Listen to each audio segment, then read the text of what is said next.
অবস্থাটা খালি দেখো। ট্রেন প্ল্যাটফর্ম ছাড়লো, কিছুটা এগোলো, এগিয়ে আবার থমকে দাঁড়িয়ে গেছে। এখন এই মুহূর্তে আমাদের সঙ্গে দেখা হয়ে যাবে 18410 পুরী থেকে শালিমারগামী শ্রী জগন্নাথ এক্সপ্রেসের সাথে। একই সাথে আমাদের ট্রেন মেছেদা লোকালকে ওভারটেকও করবে এবং এই দুটো দৃশ্য একসাথে ঘটবে। চলুন আপনাদের দেখানো যাক। আরো বড় ইউটিউবে সবই ঠিক আছে। 5 টাকা আছে, 5 টাকায় টিকিট। এই ট্রেন থেকে নেওয়া ভেজ পকোড়া, পনির পকোড়া সরি। ট্রেন তার স্পিড কনস্ট্যান্টলি 100-র উপরে রেখেছে আর 122 পর্যন্ত এখনো হাইয়েস্ট গেছে। দেখুন খড়গপুর আসতে কি অবস্থা, পুরো ফুলে ভর্তি হয়ে গেছে, গেট থেকে ওঠার জায়গা পর্যন্ত নেই। আজকাল ট্রেন জার্নি কতটা সেফ তা জানি না। আমি ইন্ডিয়ান রেলওয়েজের দিকে আঙুল তুলছি না, আঙুল তুলছি সেই সমস্ত হিজড়েদের দিকে যারা টাকা না দিলে মানুষের সাথে জঘন্য নোংরা ব্যবহারে নেমে আসে, নোংরা গালাগাল দেয়। এমনই এক ঘটনার শিকার হই আমি ও আমার সহযাত্রী বন্ধুরা হাওড়া থেকে ঘাটশিলা যাওয়ার পথে এই ইস্পাত এক্সপ্রেসে। ঘড়ির কাঁটায় সময় তখন রাত 3:28। ঘুম থেকে উঠে দেখি আমার আজকের গন্তব্যে পৌঁছানোর ট্রেন বারবিল জনশতাব্দী এক্সপ্রেসকে রিশিডিউল করা হয়েছে। ট্রেন সকাল 7টায় হাওড়া ছাড়ার বদলে এখন ট্রেন ছাড়বে সকাল 10টার সময়। চার্ট প্রিপেয়ার হয়ে গেছে, তাই টিকিট ক্যান্সেল করলে সমস্ত টাকা খোয়াতে হবে। এমতো অবস্থায় আপনারা সেম সিচুয়েশনে পড়লে আপনারা টিডিআর ফাইল করতে পারেন আপনার ফোনের আইআরসিটিসি অ্যাপ থেকে। এক্ষেত্রে আপনি সম্পূর্ণ ভাড়াই ফেরত পেয়ে যাবেন। টিডিআর ফাইল করে ইস্পাত এক্সপ্রেসে টিকিট কেটে ফেললাম। সময় রাত 3:35। নির্ধারিত সময় থেকে 11 মিনিট লেটে বর্ধমান হাওড়া মেন লাইনের দিনের প্রথম লোকাল প্রবেশ করছে রসুলপুর স্টেশনে। উঠে পড়লাম হাওড়াগামী লোকাল ট্রেনে। তবে এই সকালের ভোরের ট্রেনের একটা যেটা এক্সপিরিয়েন্স আমার সবসময় থাকে সেটা হচ্ছে যে ট্রেনে উঠেই দেখি যে যার সিটে একদম পুরো ফ্ল্যাট হয়ে শুয়ে পড়েছে, মানে বসার সিটও এখানে পুরো একদম স্লিপারের মতন মানুষ ব্যবহার করে। ট্রেনে উঠে ভোরের অসম্পূর্ণ ঘুমকে পূর্ণতা দেওয়ার চেষ্টা করতে লাগলাম। ঘন্টা 2 ট্রেন জার্নি শেষে ঘড়িতে সময় তখন 5:35। আমাদের ট্রেন তখন প্রবেশ করছে হাওড়া জাংশনে। ঘড়িতে সময় এখন ঠিক 5:46। নির্ধারিত সময় থেকে প্রায় 20 মিনিট লেটে আমাদের ট্রেন এসে পৌঁছালো হাওড়া স্টেশনে। এসে পৌঁছালাম হাওড়ার ওল্ড কমপ্লেক্সের সামনে। এই দেখুন ওল্ড কমপ্লেক্সের এই যে ওয়েটিং রুম আছে তার বাইরে এই যে ব্যালকনি, এইখানে এসে পৌঁছালাম। এখান থেকে দেখুন এই যে সকালের হাওড়া ব্রিজ আর এইদিকে সূর্যোদয় হয়েছে, দেখতেই চরম লাগে, মানে সেই লেভেলের এক্সপিরিয়েন্স হয় এই জায়গাটা এসে। হাতে যেহেতু বেশ কিছুটা টাইম আছে, যেমনটা আপনাদের সকালে বলছিলাম যে বেরোনোর সময় আমাদের ছিল বারবিল জনশতাব্দী, এবং বারবিল জনশতাব্দী রিশিডিউল হওয়ার জন্য টিডিআর ফাইল করে আমরা টিকিটটাকে ক্যান্সেল করলাম এবং তার পরিবর্তে আমরা কাটলাম হচ্ছে গিয়ে ইস্পাত এক্সপ্রেস। এবং ইস্পাত এক্সপ্রেসের টাইম হচ্ছে 6:35 আর এখন ঘড়িতে সময় হচ্ছে ঠিক 6:03। এখনও 32 মিনিটের কাছাকাছি টাইম রয়েছে। এখন রয়েছে ওল্ড কমপ্লেক্সে এবং ওল্ড কমপ্লেক্স থেকে এবার বেরিয়ে আমাদের যেতে হবে নিউ কমপ্লেক্স, কেননা 22-861 যে ইস্পাত এক্সপ্রেস সেটা হচ্ছে কিন্তু সাউথ ইস্টার্ন রেলওয়েজের ট্রেন। সে কারণে আমাদের এই ওল্ড কমপ্লেক্স থেকে বেরিয়ে যেতে হবে নিউ কমপ্লেক্সের দিকে। সম্ভবত 22 নম্বর প্ল্যাটফর্মে ট্রেনটি দেয়, আমরা যেটা অ্যাপসে দেখছিলাম। এখনও প্ল্যাটফর্মে ট্রেন অ্যানাউন্স হয়নি, একটু ওয়েট করে তারপরে আমরা বেরিয়ে যাব নিউ কমপ্লেক্সের দিকে। এই হচ্ছে Howrah sleeper class waiting room. এখানে আসতে গেলে কিন্তু আপনার কোনো পিএনআর লাগবে না, জাস্ট আপনার ওই স্লিপার ক্লাসে যে টিকিটটা আছে সেটা একটু শো করবেন। আমাদের তো তাও দেখাতে হয়নি, আমরা নর্মালি এলাম, ওয়েট করলাম। এবং এইখানে কিন্তু আপনারা যারা হয়তো ওভারনাইট স্টে করছেন, ট্রেন অনেক ডিলে, সেক্ষেত্রে কিন্তু আপনারা এখানে ওয়াশ বেসিন সব কিছু রয়েছে। আপনারা কিন্তু পরিষ্কার পরিচ্ছন্ন মানে নিজেকে সকালবেলা ফ্রেশ করে তারপরে কিন্তু আপনাদের যে রিশিডিউল ট্রেন কিংবা সকালে যদি কোনো ট্রেন থাকে আপনারা আগের থেকে এসে এখানে থেকেছিলেন সেই ট্রেন ধরতে পারেন। একই সাথে কোন ট্রেন দিচ্ছে না দিচ্ছে এখানে ট্রেন নাম্বার সমেত সব কিছু আপনারা কিন্তু পেয়ে যাবেন। এটা দেখুন আমাদের ট্রেন 22-861 হাওড়া কান্টামঞ্জি ইস্পাত এক্সপ্রেস 6:35 22 নম্বর প্ল্যাটফর্মে দিয়েছে। আর তার নিচে এই যে বারবিল জনশতাব্দী হাওড়া বারবিল 12:021 রিশিডিউল করা হয়েছে। দেখুন সকাল 6:20 টাইম ছিল, সেটা এখন 10টা হয়েছে। চলুন 22 নম্বর প্ল্যাটফর্মে ট্রেন অ্যানাউন্স হয়ে গেছে, 22 নম্বর প্ল্যাটফর্মে যাওয়া যাক এবং ট্রেন সম্পর্কে সমস্ত তথ্য আপনাদের জানানো যাক।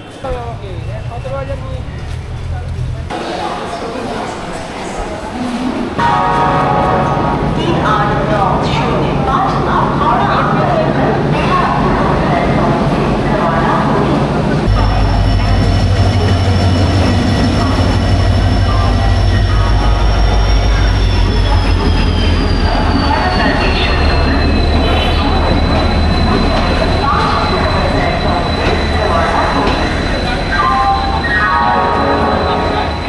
161 হাওড়া থেকে উড়িষ্যার কান্তাবঞ্জিগামী ইস্পাত এক্সপ্রেস সপ্তাহে রবিবার, মঙ্গলবার, বৃহস্পতিবার এবং শুক্রবার এই 4 দিন কিন্তু চলে হাওড়া থেকে কান্তাবঞ্জির মধ্যে।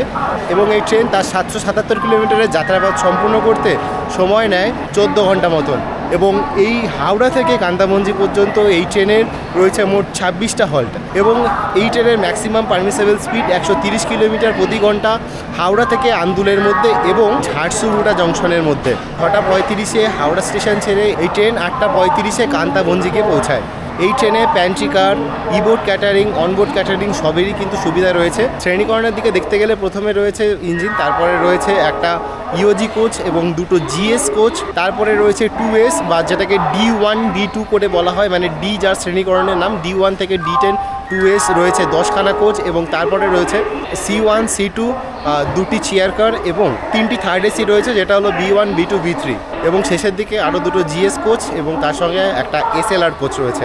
আমাদের এই ট্রেন তার রেক শেয়ার করে 12-871 তিতলাগড়, হাওড়া তিতলাগড় এবং তিতলাগড় হাওড়া ইস্পাত এক্সপ্রেসের সাথে। হাওড়া থেকে কান্তাবঞ্জি পর্যন্ত আমাদের ট্রেনের যে ইঞ্জিন রয়েছে সেটা রয়েছে WAP 7 ইঞ্জিন। চলুন, আমাদের ট্রেন প্ল্যাটফর্মে অলরেডি প্রবেশ করেছে। এবার আমাদের কোচ 2S D6, চলুন D6টা কেমন, D6 কোচটা এবার আপনাদের সামনে তুলে ধরা যাক। এই হচ্ছে এই ট্রেনের আনরিজার্ভ কোচ, যেটা বলছিলাম জেনারেল ক্লাস। এই সামনে এই একটা এবং এই একটা, এই দুটো হচ্ছে কিন্তু এই জেনারেল কোচ। ট্রেনে এখন অনেক লাগেজ তোলা হচ্ছে, যেমনটা আপনাদের বলেছিলাম। এই হচ্ছে WAP 7 টাটানগর। WAP 7 টাটানগরের ইঞ্জিন হচ্ছে এটা।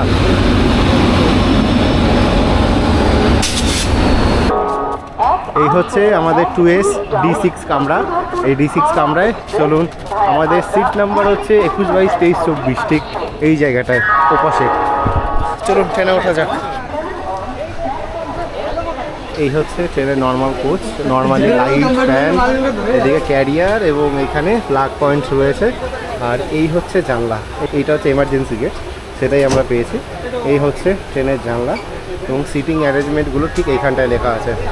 এবার দেখা যাক ওভারঅল ট্রেন রানিং স্ট্যাটাস এবং ট্রেনের সার্ভিস কেমন দিচ্ছে, মানে কীরকম কী খাবার দাবার উঠছে না উঠছে সেগুলো শেয়ার করবো আপনাদের সাথে। ট্রেনের কোচের যদি ক্লিননেসের দিকে বলতে হয়, ট্রেনের কোচ কিন্তু যে বিশাল একদম ঝাঁ চকচকে ক্লিন সেটা না, মোটামুটি পরিষ্কার, যে খুব একটা নোংরা নেই। এখানে রয়েছে ডাস্টবিন, এখানে রয়েছে ওয়াশ বেসিন, এইখানে একটা আয়না এবং এইখানে এই হচ্ছে বাথরুম। বাথরুমটা আপনাদের একটু দেখিয়ে দিই, কেননা ট্রেন ব্লগে আমি বাথরুম এই কারণে দেখাই আপনাদের, সেই কারণ হচ্ছে গিয়ে অনেকের ভাবনা চিন্তা থাকে যে একটা ট্রেনে জার্নি করবো 2 ঘন্টা হোক, সেটা 3 ঘন্টা বা 4 ঘন্টা হোক, বাথরুমটা কেমন হবে। বাথরুমের অবস্থা হচ্ছে ঠিক এরকম, মানে একদমই পরিষ্কার নয় বাথরুম। মানে বাথরুমের পরিষ্কার পরিচ্ছন্নতার আশা আমার অন্তত এই D6 কোচে ছেড়ে দিন, মানে পাবেন না। মানে একদম জঘন্য নোংরা এবং গন্ধ বেরোচ্ছে সাংঘাতিক লেভেলের। আর এইখানে রয়েছে এই একটা ট্যাপ, তবে ট্যাপের যা চেয়ার, আমার হাত দিতে পর্যন্ত গা গিন গিন করছে। চলুন বাথরুম থেকে বেরোনো যাক, বেশিক্ষণ থাকা যাবে না, অজ্ঞান হয়ে যাবো তাহলে। নির্ধারিত সময় থেকে প্রায় 8 মিনিট এখনও বেশি বেজে গেছে। ট্রেন ছাড়ার এখনও কোনো নামগন্ধ নেই, কেননা আমি যখন সামনে গিয়েছিলাম তখন দেখলাম যে লাগেজ তুলছিল, এই ঠিক এই গাড়িগুলোতে করে ট্রেনে লাগেজ তোলা হচ্ছিল। সেই লাগেজ তোলা হয়তো সম্ভবত এখন কমপ্লিট হলো, এবার হয়তো আমাদের ট্রেন ছেড়ে বেরোবে। ঘড়িতে সময় এখন ঠিক 6:46, নির্ধারিত সময় থেকে ঠিক 11 মিনিট বাদে আমাদের ট্রেন এখন হাওড়া প্ল্যাটফর্ম ছেড়ে বেরোচ্ছে। রেল স্টাফেরা এইখানে এই যে গ্রিন কালারের যে এগুলো দেখছেন না, এগুলো হচ্ছে সব ময়লা ফেলার জন্য। জানি না মানুষ কতটা এর ব্যবহার করবে। ট্রেনে ইডলি বিক্রি হচ্ছে, মানে সাউথ ইস্টার্ন রেলওয়েজে সাউথ ইন্ডিয়ান খাবার পাওয়া যাচ্ছে। কিন্তু শুরুতে ট্রেন প্ল্যাটফর্ম ছাড়লো, কিছুটা এগোলো, এগিয়ে আবার থমকে দাঁড়িয়ে গেছে, কেন জানি না। প্রায় ট্রেন ছাড়লো মোটামুটি ওই 46 নাগাদ ছাড়লো, আবার 5 মিনিট দাঁড়িয়ে গেল আমাদের ট্রেন। মানে সিগন্যাল হয়ে রয়েছে ওখানে, গ্রিন সিগন্যাল দেখা যাচ্ছে, কিন্তু কেন দাঁড়িয়েছে এখন বোঝা যাচ্ছে না। ঘড়িতে সময় এখন ঠিক 6:57। নির্ধারিত সময় থেকে ট্রেন 11 মিনিট লেটে প্রথমে ছাড়লো এবং দ্বিতীয়বার আবার 22 মিনিট লেটে ট্রেন এখন আমাদের হাওড়া জংশন ছেড়ে বেরোচ্ছে।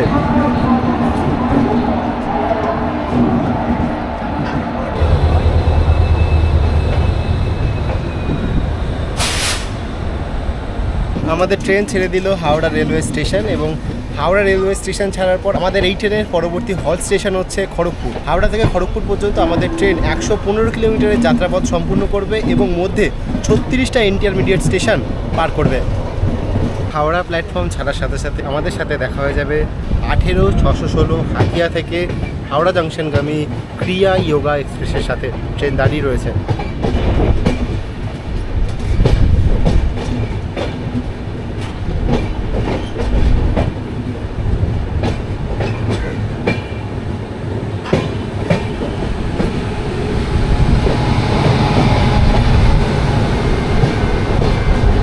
হাতিয়া থেকে হাওড়া ক্রিয়া যোগা এক্সপ্রেস।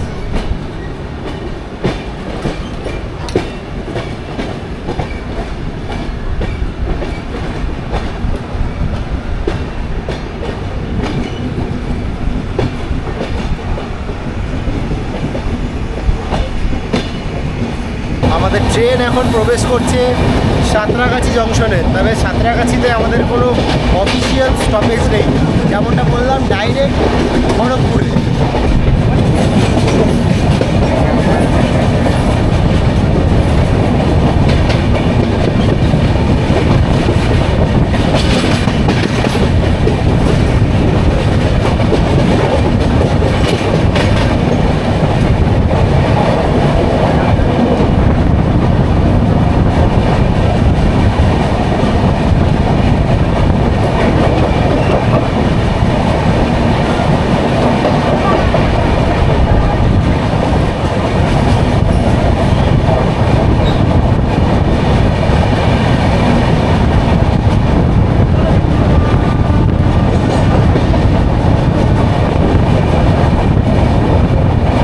এখন এই মুহূর্তে আমাদের সঙ্গে দেখা হয়ে যাবে 18-410 পুরী থেকে শালিমারগামী শ্রী জগন্নাথ এক্সপ্রেসের সাথে। একই সাথে আমাদের ট্রেন মেছেদা লোকালকে ওভারটেকও করবে এবং এই দুটো দৃশ্য একসাথে ঘটবে। চলুন আপনাদের দেখানো যাক।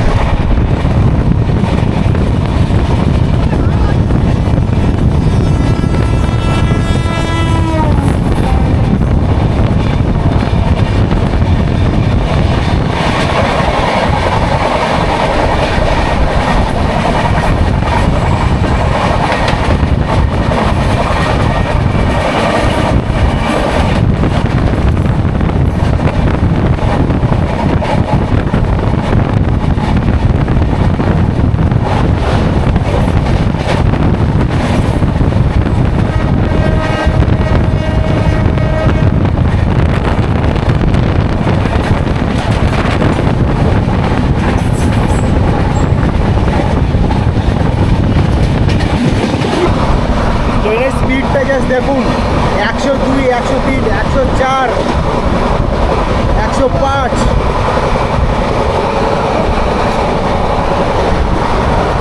106, 107, 108, 109, 110। কন্টিনিউয়াসলি স্পিড বাড়ছে।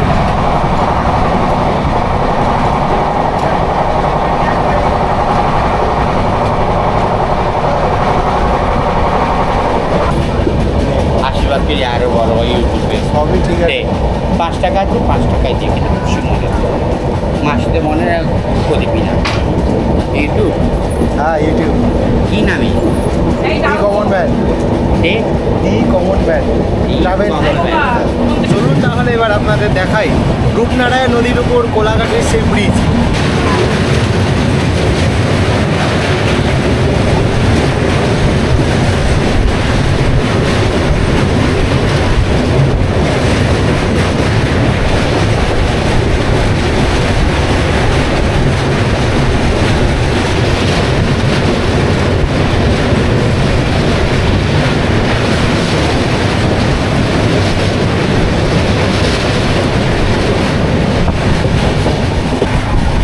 আমাদের ট্রেন এখন ক্রস করছে কোলাঘাট স্টেশন। আর এই কোলাঘাট স্টেশন পেরোনোর সাথে সাথে আমাদের ট্রেন প্রবেশ করে গেল পূর্ব মেদিনীপুরে। আমাদের ট্রেন এখন প্রবেশ করছে পূর্ব মেদিনীপুরে আর একটা গুরুত্বপূর্ণ স্টেশন মেছেদাতে। তবে এখানে কোনো অফিসিয়াল হল্ট নেই আমাদের ট্রেনে।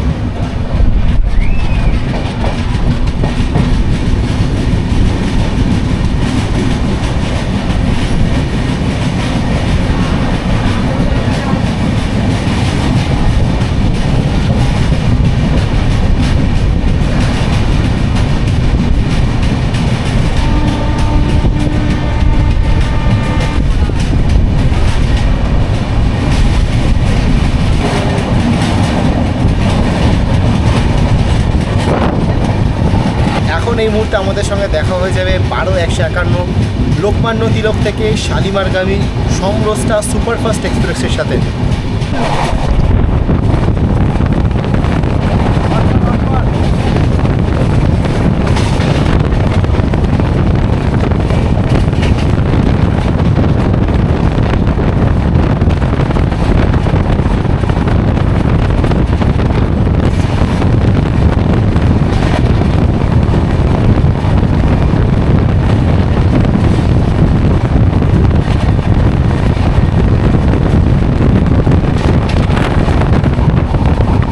কি দাদা এটা পনির পকোড়া আছে, কত করে? 1 প্লেট 50, 5 পিস। 5 পিস। আর গরম আছে, পুরো ফুল গরম আছে। এই হচ্ছে 5 পিস পনির পকোড়া, 50 টাকা। আরেকটা 17 টাকা দিন না। এই ট্রেন থেকে নেওয়া ভেজ পকোড়া, পনির পকোড়া, সরি পনির আছে ভালো, এক পিস 10 টাকা করে।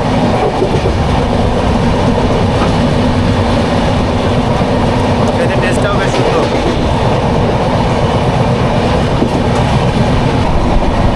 ট্রেন তার স্পিড কনস্ট্যান্টলি 100-র উপরে রেখেছে, আর 122 পর্যন্ত এখনও হাইয়েস্ট গেছে। এখন 115, 114-র মধ্যে ঘোরাঘুরি করছে, তবে 122 হাইয়েস্ট গেছে এখানে।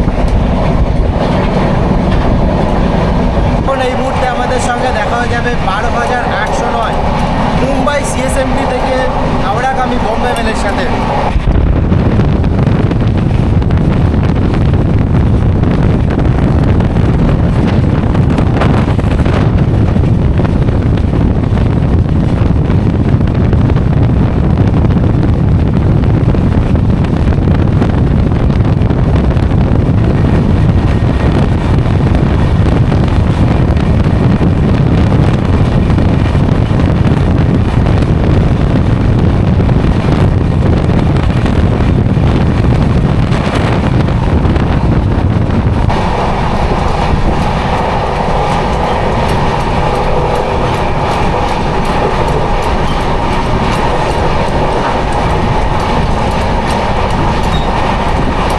আমাদের সঙ্গে দেখা হয়ে যাবে 18004 আদ্রা থেকে হাওড়াগামী রানী শিরোমণি এক্সপ্রেসের সাথে।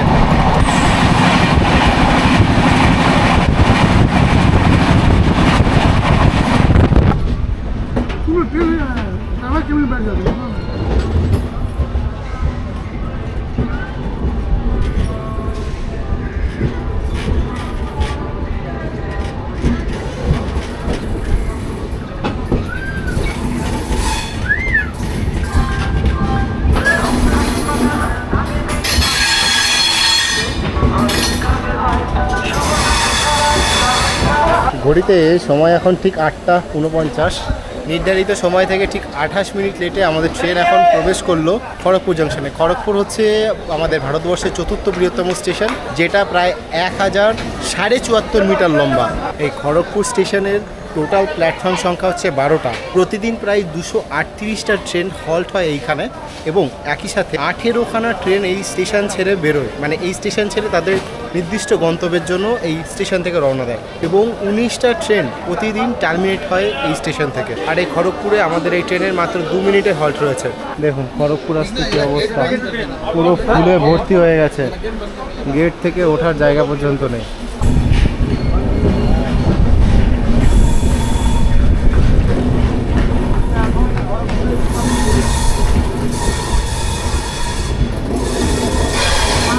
আমাদের ট্রেন তার 142 কিলোমিটারের যাত্রাপথ সম্পূর্ণ করে খড়গপুর স্টেশনে 2 মিনিট হল্ট দিয়ে ট্রেন ছেড়ে দিল, এবং এর পরবর্তী স্টেশন হচ্ছে ঝাড়গ্রাম, এবং এই ঝাড়গ্রাম পর্যন্ত আমাদের ট্রেনে রয়েছে মোট 6খানা ইন্টারমিডিয়েট স্টেশন।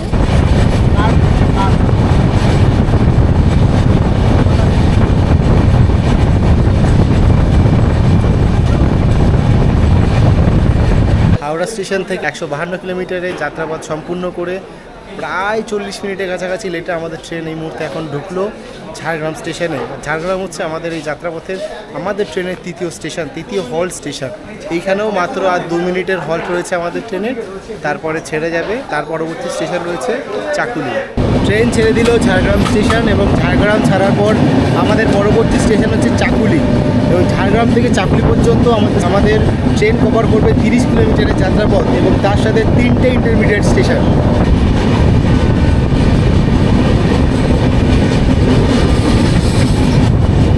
আর আমাদের এই ট্রেনে হিজড়াদের যে কি উৎপাত আছে, একবার সকালবেলা আমি দেখালাম, আমার কাছ থেকে নিয়ে গেল 10 টাকা যা হোক করে, আর এবারে তো পাপায়ের সঙ্গে যা হলো একটু জাস্ট আপনাদের দেখাই। এই জিনিসটা কি লেভেলের সৌভিককে বল, সৌভিককে যা দেখিয়ে দিয়েছে আপনাদের জাস্ট একটুখানি দেখাই যে উৎপাতটা ঠিক কী লেভেলের আছে আমাদের এই ট্রেনে হিজড়াদের।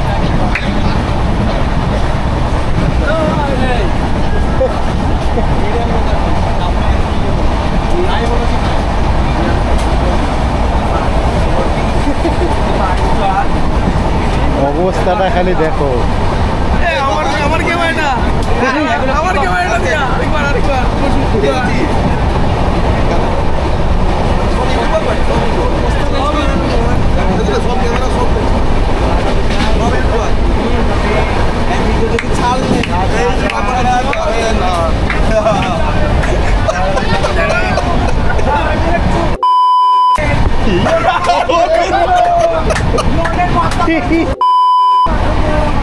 আমাদের ট্রেনের ক্লিনিং স্টাফেরা কিন্তু ট্রেন মেনটেন করছে, ক্লিনিং।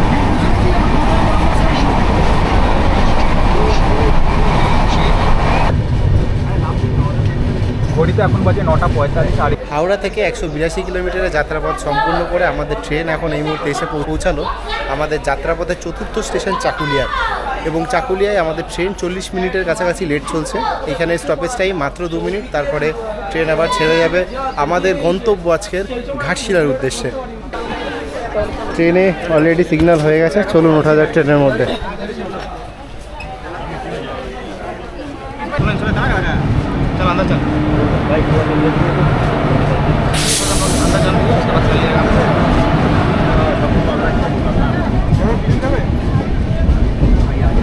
চাকুলিয়া ছেড়ে আমাদের ট্রেনের পরবর্তী গন্তব্য হচ্ছে ঘাটশিলা, আর ঘাটশিলাও কিন্তু আজকে আমাদের ট্রিপের গন্তব্য, মানে আমাদের লাস্ট ডেস্টিনেশন হচ্ছে ঘাটশিলা।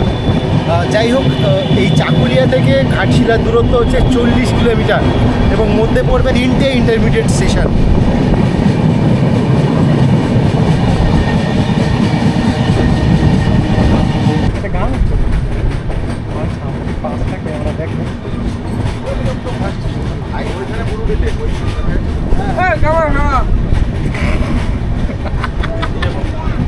হাওড়া থেকে টোটাল 212 কিলোমিটারের যাত্রাপথ সম্পূর্ণ করে আমাদের ট্রেন এই মুহূর্তে এসে পৌঁছালো এই ঘাটশিলা স্টেশনে। এই ঘাটশিলা স্টেশনে আমাদের ট্রেনের 2 মিনিটের হল্ট রয়েছে, এবং তারপরে ট্রেন আবার ছেড়ে চলে যাবে তার পরবর্তী গন্তব্যের দিকে। একই সাথে আমাদের ট্রেন এখানে 48 মিনিট লেটে প্রবেশ করেছে।